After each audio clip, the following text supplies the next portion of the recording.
Welcome inside Scott's Miracle Grove Field for a special edition of NBC4 Sports Extra. Ori Benatar, David de Guzman. Special post-game edition of the SheBelieves Cup as the United States defeating Canada 1-0. Ali Sentnor, the only goal of the night. It was more than enough for the United States to extend a win streak that dates back to the Tokyo Olympics. It wasn't your classic U.S.-Canada, but it felt pretty close with how close these two were playing, and it seemed like both teams had their share of chances, but certainly the United States had a bit of an edge. What was your take on how the United States played tonight? I mean, it's classic U.S.-Canada because the U.S. beat Canada, because that's all we've been seeing for the last 2 weeks in the world of sports.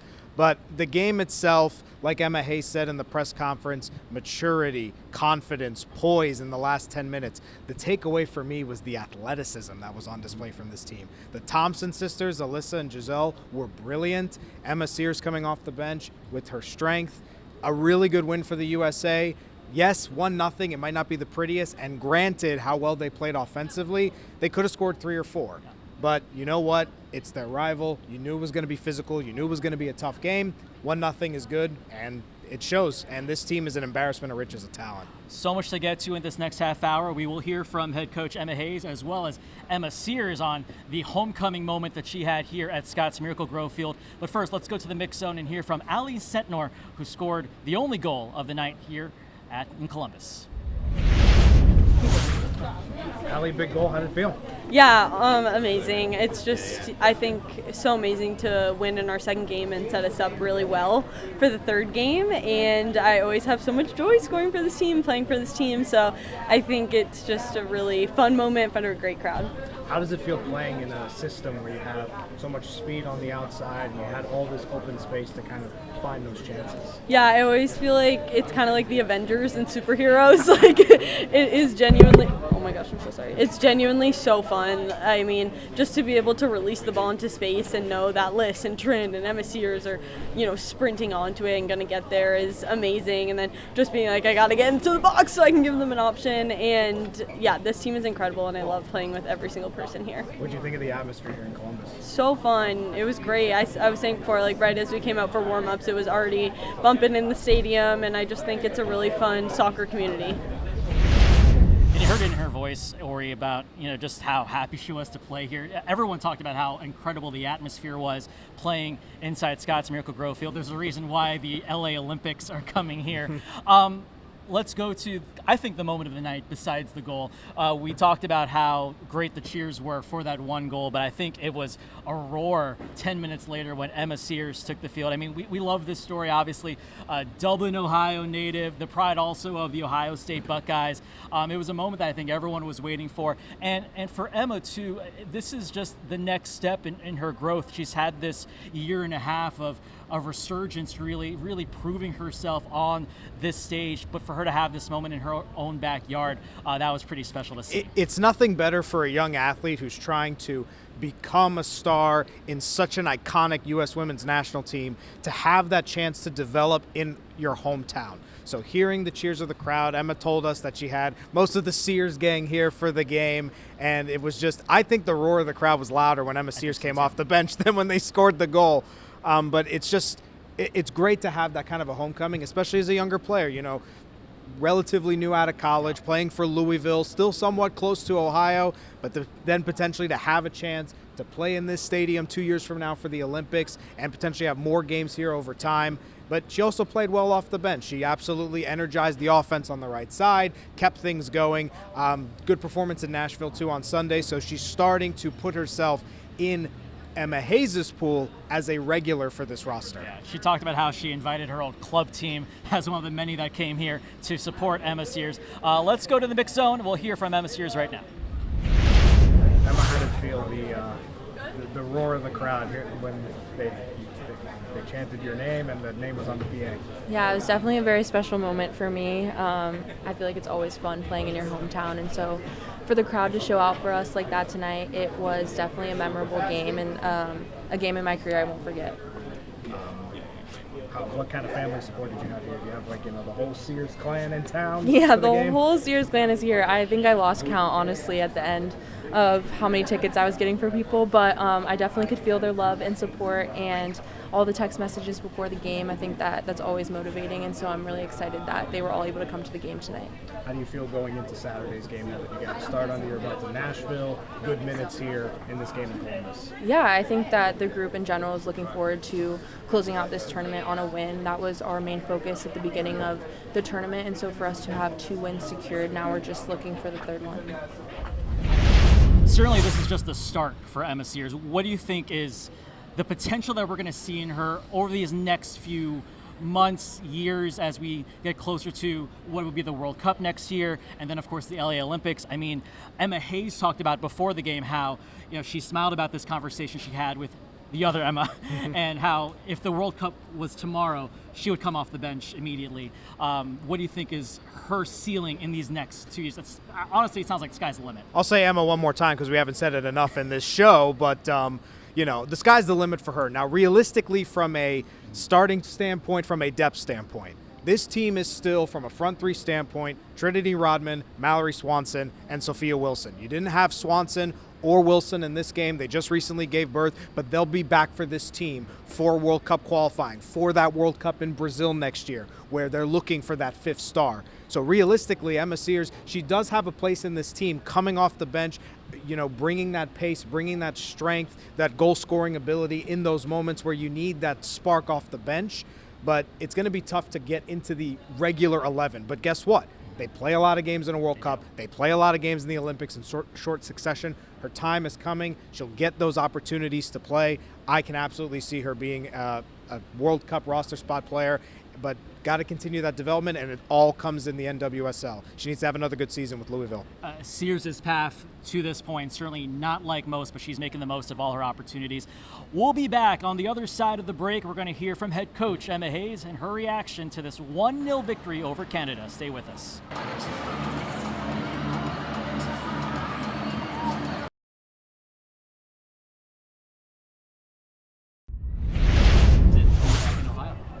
It's always great to play in Ohio. Yeah, I mean, I know I'm an hour and a half south down 71, but anytime I get to come play in Ohio, it still feels like a little bit of a homecoming. I had a good group of family here supporting me, so yeah, and I think honestly, it's like Ohio always shows out. I think the crowd was amazing. I think that we really felt their support when we were out there on the field, so it was a really fun game. You said in a recent interview that you're kind of embracing being one of the veteran leaders and helping this younger generation. How have you been doing? Oh my gosh, I mean, honestly, I feel I feel like they make it easy. Like it's such a talented group of young players. I know we have a lot of new players that maybe haven't had these type of experiences yet, but I think they don't play like that. I think they play well beyond their years, so I feel like it makes it pretty easy for the veteran group to lead them. They're really good. And I know LA 28 is still a couple years away, but is that something that's on the bucket list for you? Yeah, we got to qualify first. Rose, it felt like in the first half you guys were kind of struggling to connect in that final third. What were you talking about over halftime to kind of get things rolling going in the second? Yeah, I mean, I think a bit of a slow start for us and trying to figure out how to break them down. I think credit to them. They were definitely causing us some problems. I think we were looking to keep our passes a little shorter, make some different rotations to help pull them out. And yeah, I think after the first 20 minutes, I think we started to find our feet. Obviously, you hope to have a bit of a faster start, but yeah, I think it was a good response, and I think second half we were more on our front foot. And now back-to-back wins. How do you guys keep this momentum and close things out on Saturday? Yeah, I mean, I think this is a tournament, so like any tournament, you kind of have to have short-term memory. Obviously, this is a great win, and we want to build on it, but we have to now turn our focus to Columbia, so we'll take the learnings from this game and apply it to the next. Figured I'd circle back to the Hawkeye State. I'm just curious, yours and your family's reaction when you found out that there was going to be a Olympic Games. Oh my gosh, yeah. I mean, like I said, I think Ohio always shows out. Every time we get to come play here, whether it's Cincinnati or Columbus, I'm so excited because I think the atmosphere is always just incredible. So I think having Olympics Games here, I expect no less. I think it's going to be incredible. I sound like a broken record, but yeah, I think people can expect a really, really great atmosphere and fun games. Just really quick, you say you had a good group of family and friends. Do you know the specific number? I say not a lot just because I come from a big family, but I had about 30. Yeah. Yeah, but it was good. My sisters live here, so they were there, and my brother and my niece and nephew, so it was fun. All right, back here on NBC4 Sports Extra, post-game edition after this edition of the SheBelieves Cup. The United States defeating Canada 1-0, so now this team goes to New Jersey. We'll take on Colombia to wrap up another SheBelieves Cup title if they win. What do you think is going to be their mindset going into that match? Because clearly the status of this tournament has risen since it started quite some time ago. It's now up there as one of those trophies that it's like a must-have. Right, and now going into a Colombia game, a talented Colombian team who did win on this field before that USA-Canada game 1-0.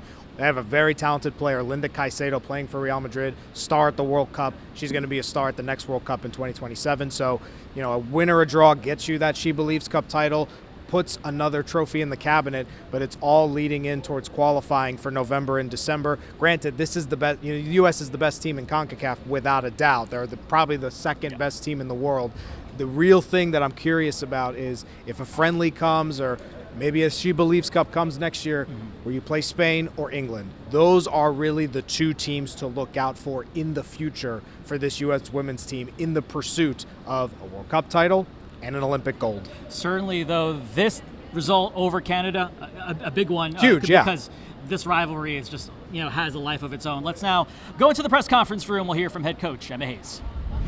Asked Alyssa about what you told her whenever she came off the field, and she mentioned how you were talking about her and her sister and just being able to play down the left side. Can you talk about what you two talked about and then just their performance tonight? No, I'm not going to tell you what I said because it's between me and her, and because there's stuff that I think is between them as siblings. But all I will say is that I'm very proud of them both. Giselle's been playing as a right. We know she's played as a left back before, and I knew coming into the game I was very excited about that potential because I used to play football with my sister, and there's nothing better than feeling like your sister's in front of you or behind you, and you're going to work twice as hard to ensure that you're successful. So that was so much fun watching them, and the amount of times I'd watch Alyssa pick up the ball and then Giselle would be bombing on. Like, what another string to our bow to see that. So I'm just really proud of them as siblings. And look, being the youngest always comes with different challenges. I'm not the youngest in my family, but I've learned over years like how much harder it can be as the younger sibling. So they were so much fun. They also have a younger sister. I know that's unbelievable. When's she coming? Coach Rose Lavelle makes her return to Ohio tonight. In a recent interview, she said that she is absorbing the veteran leadership role and trying to help the younger talent on this team. How have you seen her kind of embrace that over these past couple weeks and months? Yeah, I mean, Rose, it's a lot of quiet leadership. I mean, she is our cookie crumble queen. She certainly gets she certainly makes the noise in our dining room space. She's our social butterfly, but she is someone everybody respects Rose for so many reasons, and I love that she's leaning into being this too because the team needs it. And if you think about, the players from Ali Sentner to Giselle to even Alyssa, Claire Hutton, really, they're really progressing. Their maturity is developing because of players like Rose, ensuring that they feel the high challenge of the environment, but most importantly, the high support of the veteran leadership. Like, these players value so much the legacy of those that came before them, and so leaving the shirt in a better place or making sure they're passing on that sort of institutional knowledge. Rose does it tremendously well, and they love being those role models for the players. Okay. I try to avoid superlatives because they can be kind of boring. So I won't ask if you thought that this was the best performance of the U.S. Women's National Team, unless you want to answer that in a while. But I'm thinking about the Nashville game and how you sort of compared the team's ability to overcome the emotional demands of that game to the, I believe, first Portugal game. Yeah. And so I'm curious, from a performance perspective, is there another game that this performance reminds you of? Well, you know what? It's a great question. It is a really good question, that, because, as I said the other day, there's so many different ways to win a football match. I love winning football matches like this, where still on a knife edge at 1-0. Large part of the team is still in pre-season. So the final part of the pitch, I think, in terms of like misconnections or the wrong decision, I think shows it's pre-season. But it is important that I think for a team that is so accustomed to, like, I want the next goal, next action, that sometimes it doesn't come. But what you mustn't do is seek that so much that you give up something else. And I thought our control the last 10 minutes of the game, that for me is indicative of maturity in the performance. Until Naomi banana balled the ball out of touch, which made me giggle. So it was one of my favourite performances because they're growing up. And that includes Ali Sentner. I mean, she was menacing all evening, pressing, really she made it really difficult for them to settle on the ball. And I could tell she was disappointed by the opportunity she missed, but she's so resilient, and she's got that type A perfectionist, but steel about her. Definitely a UNC kid.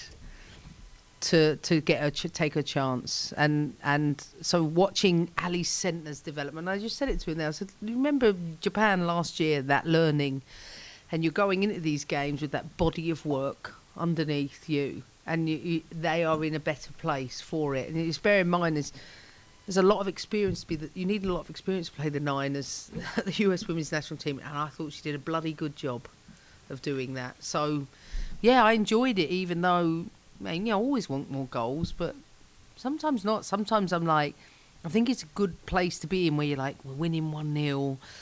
You know, how do you manage this part of the game when maybe the second goal don't come, but you can cough up a corner and all of a sudden it's a 1-1 game, it's going to penalties. So it was on enough of a knife edge for it, with the right tension, but we didn't have to get into the emotional side of the game because we controlled it so well. Yeah. Anything else in the room? We'll go there and then back there. Yep.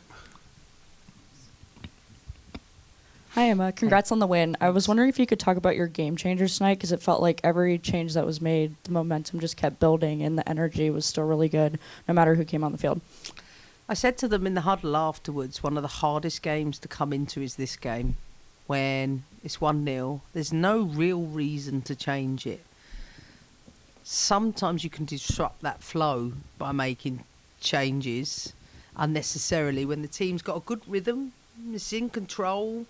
Okay, maybe fresh legs will help, but I've learned over the course of my career this can be the tricky sub pattern, this one. So what you want from, we call them finishers, coming into the game, is that they maintain that consistency by not doing extraordinary things, continue to do the basic things really, really well, and have the discipline. Don't start going, we need more goals, no, of course our aspiration is to score more goals, but we do it through discipline.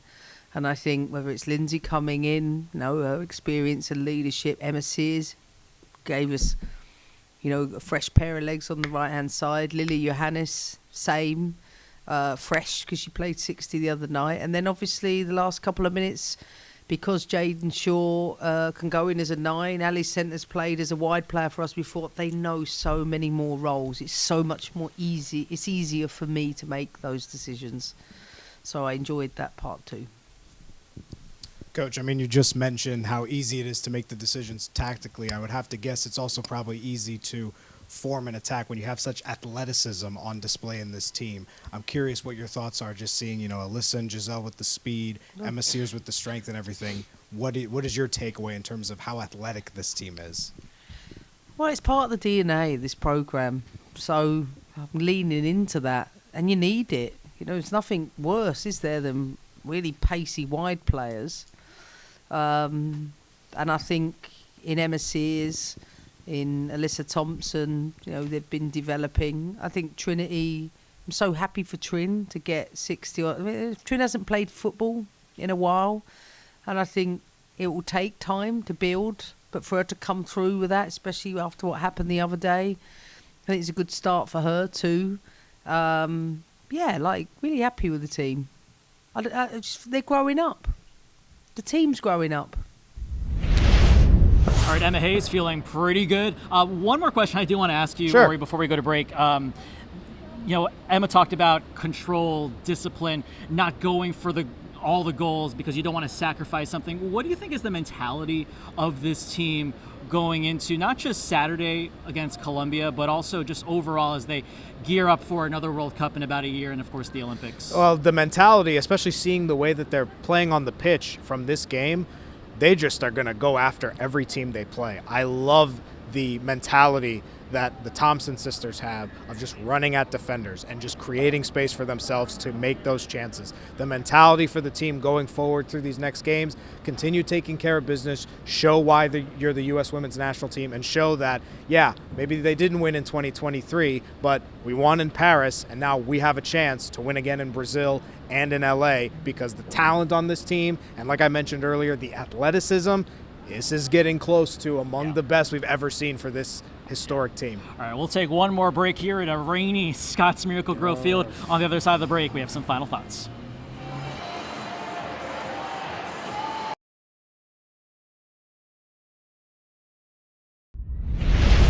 All right, back here, Scotts Miracle-Gro Field. Once again, the United States defeating Canada at the SheBelieves Cup 1-0. Big picture, Ori, what we love about this tournament is that it brings world-class soccer to a venue like Scotts Miracle-Gro Field and Columbus. And we talked about how the LA Olympics are coming here in 2 years. Certainly, you have to feel good about not only the way the United States played here, but the way that Columbus always gets to put on a show. What's your big takeaway about how Columbus is just a world-class city that can host this kind of soccer anytime? I mean, tonight, and also I talked to fans before the game, it proves why this city was chosen as one of the few outside of California that's going to host Olympic Games. There's a reason why Ecuador is coming to stay here and potentially, get a World Cup run, but be part of this city for that run. This town is definitely part of the lifeblood of soccer in this country. I could tell that from fans not just being excited for this game, but being excited for this summer's World Cup for the men. It's going to be huge across the United States. Yes, there are no games in Ohio, but they'll make up for that with the Olympics. But having these international games here, I mean, this is a perfect example of kind of what you're going to have in the Olympics. You might have a day where you've got 2 games in one day, and you're seeing these different countries, people from all over the world coming to this great city. So it's always amazing to see when the fans show out here. I mean, on a Wednesday night in mildest conditions. I mean, the grass is growing now. We thought this was going to be the rain for the game, but we lucked out, and it makes a nice backdrop. No wonder they call it Scotts Miracle-Gro Field. But yeah, we're definitely ready to see the Olympics come here. I can't wait for it, but I'm sure there's going to be plenty more soccer here too. We've been here so many times already. Yeah, and we'll talk about it for sure. Ori Benatar, appreciate the time. Thanks as always. And that'll do it for this edition of NBC4 Sports Extra from a rainy Scotts Miracle-Gro Field. Once again, the United States defeating Canada 1-0. For Ori, I'm David de Guzman. Until next time, have a great one.